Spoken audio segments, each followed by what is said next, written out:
Good afternoon. This is Dr. Bill Payne, the pastor of First Methodist Church in Live Oak, Florida. I want to tell you a quick story.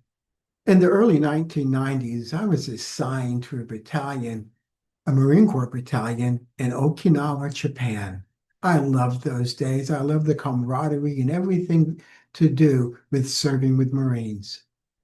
Well, one day I was invited by one of my companies to do a company run. It wasn't just any company run, it was an NCO run, a non-commissioned officers run. That means that there would be no staff NCOs and there would be no warrant officers and there would be no officers, commissioned officers involved in the run, only sergeants and below. When I was invited, they told me it was a great honor to be invited to an NCO run. And immediately I said yes. I didn't know at that time, but it was actually a setup. When I got there, we did our Marine Corps Daily 7 and all of the other stuff we do before we start the run. And then we got in our formation. And at the front of the formation was a sergeant. And he said, I am putting Corporal Elliott at the head of this run. Corporal Elliott is a woman Marine. That means, and he said it to all the guy Marines, the males, none of you can drop out because there is a woman leading the run. Well, I chuckled because I knew exactly what that meant. What the sergeant did not know was that I baptized Corporal Elliott and I was her spiritual advisor. I knew all about her life. And one thing that I knew was even though she was skinny and she didn't have much in the way of muscle, she was as hard as steel. She was a marathon runner. Corporal Elliott could run all day long, and Corporal Elliott would never quit. And of course, that was the point. And so we started the run, Corporal Elliott at the front and me at the back. And as we ran, it got hotter and hotter. And we ran for an hour and 20 minutes. And by the time we got to an hour and 20 minutes, the road had been littered with male Marines who were dropping out from exhaustion. And the recovery vehicles were filled up with tired and worn out Marines who could not run any longer. But even still, Corporal Elliott was still leading the charge. She was at the front of the formation, and I was right there behind her at the back, step by step, and we were running together, going up hill after hill, and it was a great time. The lesson learned is that you never judge a Marine by their outward appearance. Oh, outward appearances are important. We had this saying, we knew a squared away Marine by looking at their uniform, their grooming standards, and other things, and that was important. But you never knew exactly what a Marine was simply based on those outward characteristics. A Marine is a person shaped by adversity, formed by boot camp, equipped and able to do a heroic job. And that's an issue from the heart. And Elliott was a Marine's Marine. Well, I'm reminded there's a parallel story in the book of 1 Samuel, chapter 16.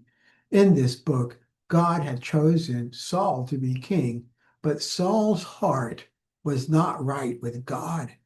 So God rejected Saul. And God told the prophet Samuel to go to Bethlehem, to Jesse's house, and pick for him another person to be king. When he got there and he got Jesse's family together and he consecrated them and prepared them for the sacrifice, he saw his oldest son. He was tall and strong and very handsome. And immediately he said, this man is the one that God has chosen. He's going to be the next person to lead Israel. And immediately God checked him and said, no. Listen to what he says. He says, do not consider his appearance or his height, for I have rejected him. The Lord does not look at the things that people look at.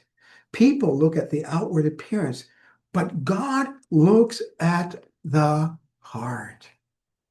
Don't be fooled by outward appearances. After Samuel had looked at all seven of the children, the male sons of Jesse, he says, "Don't you have another son?" And they said, "Yes, but he's just a boy and he doesn't do anything but care for the sheep. He's a nobody." And Samuel knew what that meant. God is the person who takes nobodies and makes them somebodies. And Samuel said, "Go get him, and I will not sit down until he arrives." When David arrived, he was short and he was ruddy and he was a shepherd and he was dirty and he probably stank. And God said, "This is the person that I have chosen. He will be the leader of my people." He has the heart of a warrior.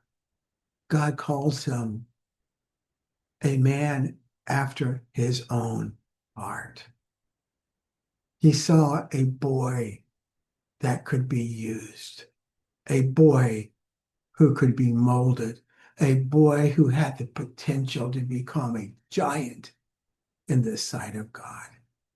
At that moment, it says, the Spirit of God came powerfully upon David. You know, when the Spirit of God comes upon a person, it doesn't matter who that person is. They can become a great person and do exploits on behalf of God. Are you a vessel? Are you somebody that the Spirit of God can come upon? And if the Spirit of God came upon you, would you be yielded to God? You know, God doesn't look at the outward appearances. When you're looking at the mirror and you see yourself, and you may think that you look pretty good in front of that mirror. You may like the way you wear your clothes, your hair, and everything else. But God sees what nobody else sees. He sees you when you're angry. He sees you when you're driving your car with anonymity and you don't think anyone else knows how you're living your life in that car. God sees you when you're doing your taxes. He knows who you are. And on the day of judgment, the secrets of every person's heart will be revealed. The secrets of your heart are going to be revealed. God sees the heart. I want you to consider that today as an invitation. God knows our hearts, but God can also change our hearts. He can take a broken, a wounded, a messed up heart, and he can turn it into a beautiful heart. Won't you give your life to God? Won't you allow God to take you and use you? Don't think of yourself as a worn out or a nobody.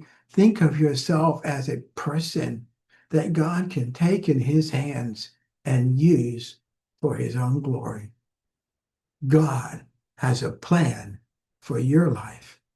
In the name of Jesus, go forth and conquer.